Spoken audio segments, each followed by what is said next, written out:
Thank you very much for that introduction, and thank you all for coming. It's a nice, cozy, we should just sort of round the chairs up front and talk to each other. So I have no disclosures. And so the classic findings in neonatal HIE have been either the watershed or the basal ganglia injury, which, depending on the balance of H and I, which is the hypoxia ischemia portions, sort of dictate what the MRI looks like. Although it's not terribly predictable based on the clinical history, which injury you're going to get. But here's an example of the watershed injury, and you see that it's focused around the watershed zones between the ACA and the MCA and the PCA and the MCA. And you do often get this sort of Wallerian changes in the corpus callosum, whereas the basal ganglia form, and this is a picture of a very immature baby, but it highlights the basic pathology, which is injury to the putamen, the striatum in general, the globus pallidi, and the thalami, as well as the Rolandic cortex. So as I said, it's a balance of how much ischemia versus how much hypoxia will give you these patterns. But with therapeutic hypothermia, that's all changed quite a bit, and the patterns are no longer so consistent. In fact, they've changed that so much that there's really a question of whether or not they're good prognostic markers. Consistent patterns recently have not really emerged. In fact, we're finding that we have to sort of reinterpret everything. And to highlight, I will present two cases that occurred recently at Children's Hospital. This is a 36-week-old baby who was born to an HIV-positive mom. She was born by stat C-section because of heart rate problems. APGARs were 0 at 5 and 0 at 10. Which by itself is a severely grim prognostic. She was coded for 20 minutes, and really most of that time was spent without a heart rate at all. After several rounds of sort of aggressive means to resuscitate her, she actually came around and had return of spontaneous circulation, which is ROSC. Her seizures began very early and required quite aggressive means to treat. And you could say, well, why is everybody being so aggressive? Well, that's a fair question. But this is her MRI. And I challenge you really to find significant abnormalities. Yes, the globus pallidi are a little too bright on the T1, but overall, the diffusion-weighted imaging, and this is the ADC, really does not have any abnormalities in it whatsoever. And this was performed on day of life 7. Was this some extraordinary save? It's hard to say. At 5 months, 4 months corrected, she's alert, tracking, has a social smile. But there are already significant tone abnormalities that we're seeing. So the earlier they present, the more difficult, the more challenging they will be for the child.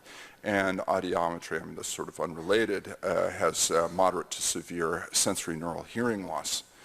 The second child is a full-term baby, also born by stat C-section because of abruption.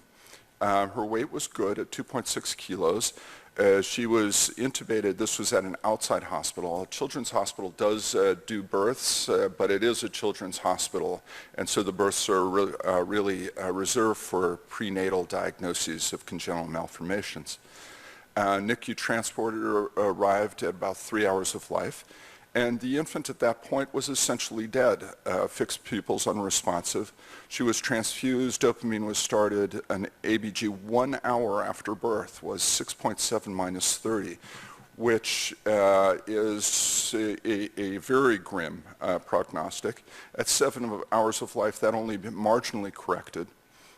She was cooled at 7 hours, which is a protocol violation, strictly speaking, but she was cooled by maternal choice. Seizures started early. She required phenobarbital, and she had extensive end organ damage, which is also a very poor prognostic for brain injury. Both liver and kidneys were severely injured. And yet, again, the MRI at 7 days of life, which really should be able to capture any ischemic changes that occurred from day of life 0 on, was remarkably unremarkable. So, and she's only 20 days old at this point. She requires some nasal cannula oxygen supplementation, and her liver and kidneys are recovering. But we've seemed to have fundamentally changed our MRI predictors. So with that, have we really fundamentally changed the neurodevelopmental outcome? Well, I think that remains to be seen. The studies certainly tell us that there's reason to be optimistic, but these cases seem to highlight the fact that the MRI is no longer going to be that helpful unless we make some really significant changes to our protocols. So it's not helpful in giving us insight to the pathology anymore. So what else could we be measuring? How else could we be measuring it? Are there better times? So in terms of the time of injury, this is a very familiar graphic for most of you, I'm sure, where the injury leads to changes, a disruption of the cell. The neurons release glutamate into the extracellular space.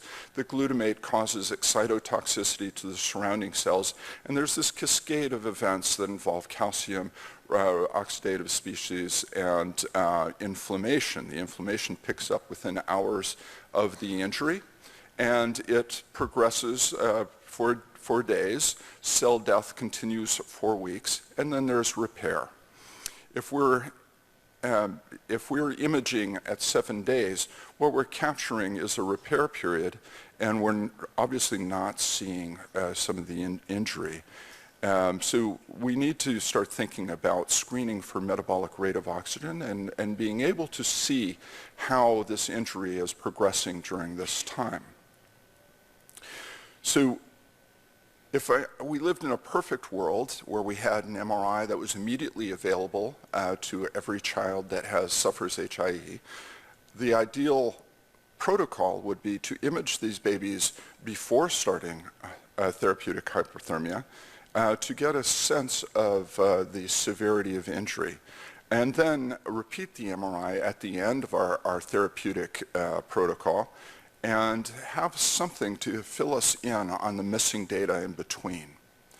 And the data that's probably the most important is a cerebral metabolic rate of oxygen, which includes measurements of blood flow, fraction of oxygen extraction, and oxygen delivery. So we've been using a system like this at Children's Hospital now for about 10 years, where our infant model isn't these newborns that are born at any time in any place and are very difficult to control in terms of their timing of imaging, but we do it mostly in congenital heart. These babies are born with prenatal diagnosis. They're born in our hospital. We meet the parents weeks in advance of their birth, and we can enroll them in these studies where we get an early MRI, a late MRI, and what we're looking for is this hypoxic ischemic injury, which here on a T1 axial are these little hyperintensities that are periventricular and are essentially PVL. There are a whole bunch of names that it's. And this injury is seen in about 50% of infants with congenital heart, both before and after surgery. And it's really possibly a very important marker for long-term outcomes. And what we do with these, we can trace these manually in ITK SNAP, and with these manual masks develop these both injury maps, injury volumes. We can also look at temperature maps to show us where we expect injuries in large populations.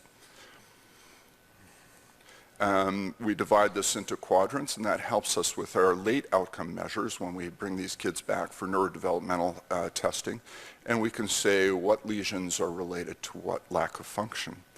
And our study protocol is basically the baby is born. We have a couple of days as they prepare the baby for surgery, And our MRI is right outside the surgical arena. So we bring the baby after general anesthesia to the MRI and get a nice picture.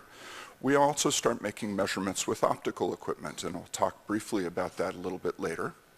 The baby goes to surgery, and the surgeries last anywhere from 3 to 4 hours. And we wait for the baby when the baby gets back from surgery, and we start making our optical measurements, which consist of measurements of cerebral metabolism. Finally, when the baby's pacing wires are out, we can go back to the scanner and get our outcome measure. So what have we learned from these images? Well, one, the injury is not rare. As I said, it's up to 50% in mixed cohorts, although some of the heart lesions are much more affected than others. In fact, if you look at TGAs, transposition of the great arteries, which is one of these severe congenital heart defects that needs to be managed in the first week of life, we see that about 86% are injury-free before surgery. And this only marginally increases after surgery, with about 14–20% having injury after surgery. With the hypoplastic left heart, which is in the scheme of things is a much more severe, it's a non-corrected heart lesion. It's palliated only with the first heart surgery. But they have a relatively low rate of injury before surgery, but this dramatically increases such that 70% of the babies have injury after surgery. And if we look at injury volume, this advanced without me, well, the dark blue here in the lower right corner is the volumes of injury before surgery, and the lighter blue is the injury after surgery. And actually, these two patients, the volumes were so great that we had to change the scale of the so that everybody fit in, because I believe this child had almost 8,000 cc's of injury, and this one greater than 5,000. And if we zoom in on this injury, this is a very typical, this seems to be jumping images though. Okay. The injury appears after surgery here in the periventricular, posterior periventricular zone, and there's an ADC correlate with that injury showing that it is acute. Sometimes these lesions have a time course where we see the injury before surgery. This is a very mild injury, but it's present both on T1 and ADC. And then after surgery, 7 days later, 7 to 10 days later, that injury seems to have pseudo-normalized. It's still there, but the MRI markers that we use are beginning to fade. But the more common course when we have two images of injury is that we see the T1 bright signal coupled with the ADC injury. The ADC injury pseudo-normalizes, but the T1 either becomes brighter or larger. And if we follow that even further out with this one patient in particular here at 20 days, we see that the T1 signal is still there. The ADC is almost completely gone. And this is possibly a very helpful marker for timing of injury.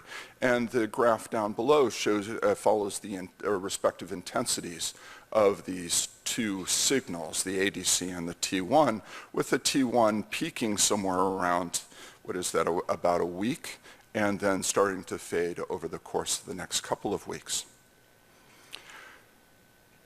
This could be very helpful in neonates with HIE. And what do we need to make that a more useful marker?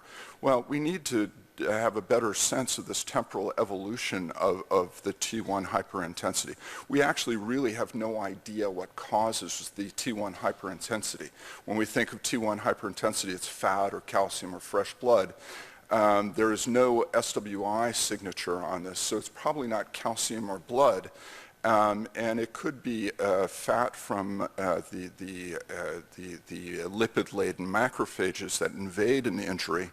But that would seem to be too quick in appearance, but it does fade over time. we also need to see if this is related to any of the clinical characteristics of our patients, to see if that affects either the temporal evolution or the determination of injury. And the possible solutions to this, we really need to quantify the intensity. We can't just get a relative value. We need to be able to say this T1 intensity changes over time. So also, as I mentioned with this study protocol, are our intermittent measurements of cerebral metabolism. And this we do with MRI and with optics. So we sort of calibrate our optics with MRI. And to make these measurements with MRI, we use susceptometry, which was developed by Felix Worley at University of Pennsylvania. And these measurements are made in the superior sagittal sinus, and it looks at the relative difference in the tissue susceptibility between the superior sagittal sinus and the brain parenchyma. And with this, you can measure both the SVO2, the venous oxygen saturation, and from that you can calculate the AVO difference. But there's probably more information that's available that we're not making use of. If you just look at these image pairs of susceptibility weighted imaging, you can clearly see that preoperatively this baby has quite a different picture. And this isn't related probably to the changes in the chest that have occurred because of surgery. What we're looking at here are the medullary veins, which are highlighted perhaps by the increase in the SVO2. Here we see that as well with these the streaky medullary veins, and this could reflect the difference in SVO2 or oxygen extraction. So rather than having a focal measurement reflecting a global change, we could be having regional measurements if we take advantage of these SWI measurements. So susceptometry relies on intravascular blood right now, but surely we can get regional measures. The other measure you need to measure cerebral metabolic oxygen is blood flow, cerebral blood flow. And we started making these measurements using ASL. And ASL takes advantage of the T1 relaxation time and functions much the same way as any intravascular or radioactive contrast would, where you label the T1 blood at the neck and you follow T1 relaxation in the brain. And that can either be done, that's done mostly by serial subtraction of contrast image with control image. And you can get some very beautiful pictures, as you're all aware. From 3 days to 30 years, you can track the developmental changes in cerebral blood flow. And you can get some very nice pictures for stroke management. Here is a child who had congenital absence of the foramen lacerum. That was picked up because of a carotid bruit. We performed, this is pseudo-continuous ASL, very beautiful pictures showing that there was a very symmetric cerebral blood flow, that the vascular lesion was not affecting flow. And you can modify your protocol and run FEAST, which is this flow-encoded arterial spin label that can look at transit times. But this has some significant limitations in our population. So if you just look at the differences in here we have negative voxels, which is a marker of signal to noise, and the x-axis is cerebral blood flow. You can see that there is a difference between the types of ASL that are available, pulsed and pseudo-continuous, and that the signal to noise is improved quite a bit at high fields.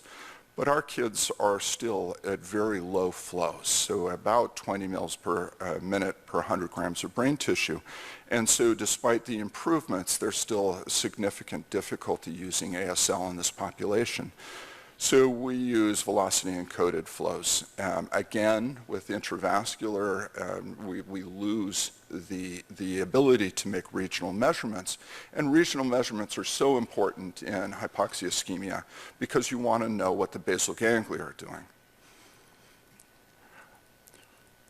We also make optical measurements. This is a picture of my index fingertip over a green laser pointer, showing that the light is just traveling along the surface of my finger, whereas if I use a red laser pointer, we can really get tissue penetration, diffusion that spreads through the tissue as scattering events with the photons take place. And this is transilluminated, a view from the top. You can see some tissue definition, but it's really a very diffuse picture. And this is because the near-infrared really does not have an absorbance of water in this narrow spectrum of wavelengths. We use frequency domain NIRS, which is amplitude frequency modulated light, which allows us to make quantitative measurements of oxygen, of oxyhemoglobin and deoxyhemoglobin concentrations in a tissue. And we use multiple light source and detector separations, which helps us quantify these measures. We use diffuse correlation spectroscopy, which is sensitive to the scattering events of the light and is also sensitive to the motion of red blood cells through the tissue. And this has been multiply validated in our populations of kids with congenital heart using a two-step method with hypercarbia, so controlling hypercarbia. And we get these measurements in the MRI suite. We bring the baby to the MRI. We allow them to stabilize. We get baseline measurements of cerebral metabolism using MRI and optics at the same time. Then we draw blood gas and we instill a little bit of carbon dioxide through the breathing tube. This allows the cerebral blood flow to increase. And then at the end of about 6 minutes of equilibration, we get another picture of metabolic rate, and then the baby goes back to the operating room. This is a picture of our probe in place. This is a picture of both our oxygen measurements changing with CO2, which is delivered at the black line here, and changes in our cerebral blood flow. Similarly, these are our scintigraphy measurements and our velocity-encoded flow measurements down below.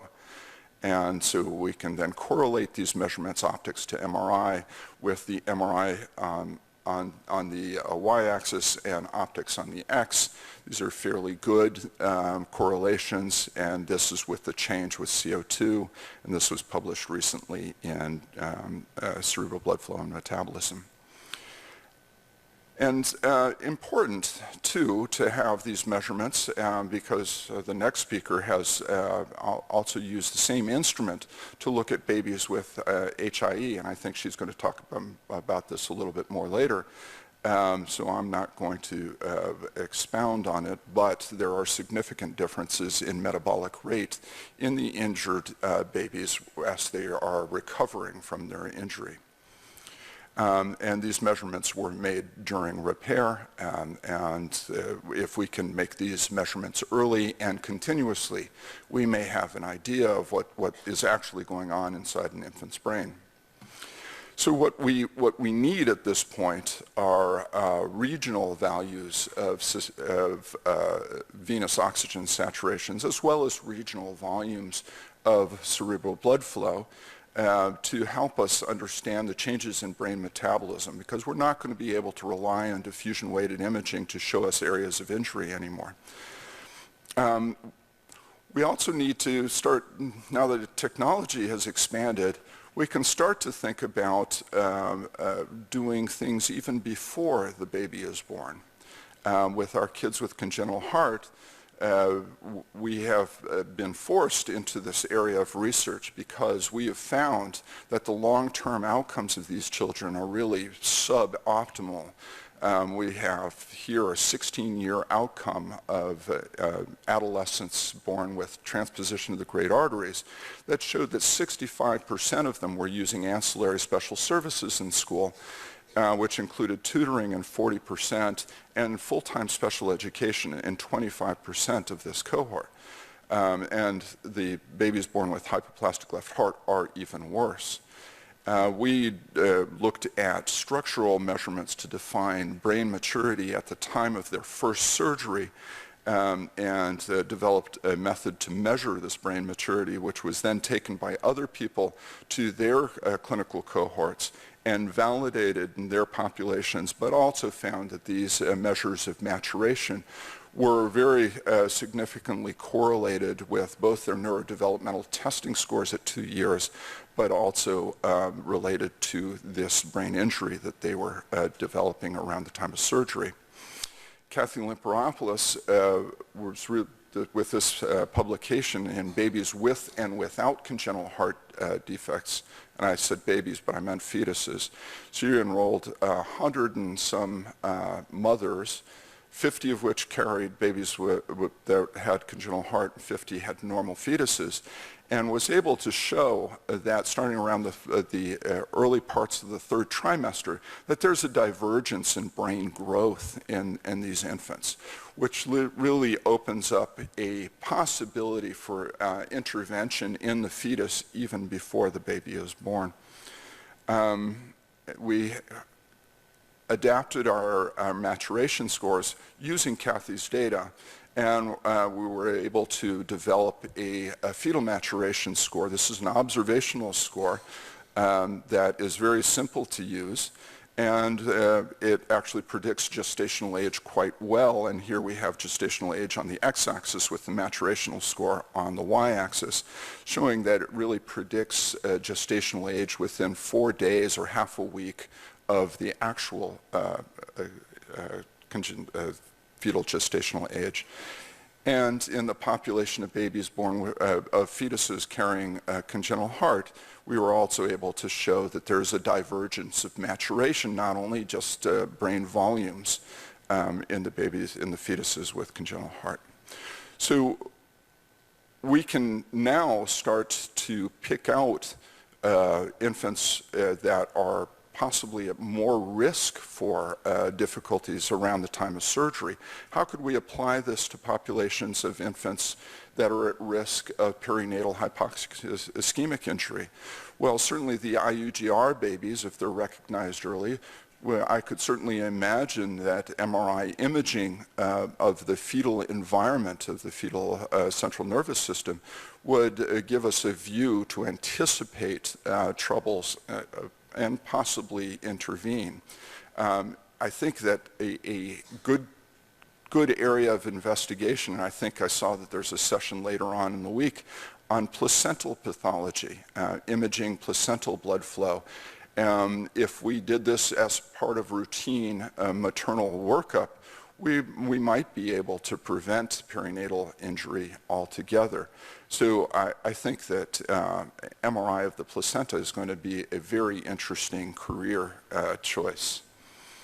So in summary, I think the needs that the clinical people have for MRI investigators is to improve these methods that exist to improve the measurement of blood flow in neonates at very low blood flow so that we can get improved regional values, to also expand, and I think this is also underway, to expand the ability to measure SVO2 in the brain, again, to give regional volumes, not just to reflect global changes. And from my point of view, I think we really need to be able to measure quantitative T1 changes in the brain. The methods that exist are very long. I think it would be 15 minutes extra in the scanner, which is a very difficult thing to do with infants that are critically ill. I think in the times ahead, being able to measure cerebral SVO2 and cerebral blood flow in the fetus is really going to be the next frontier, as well as placental imaging. And with that, I thank you for your time.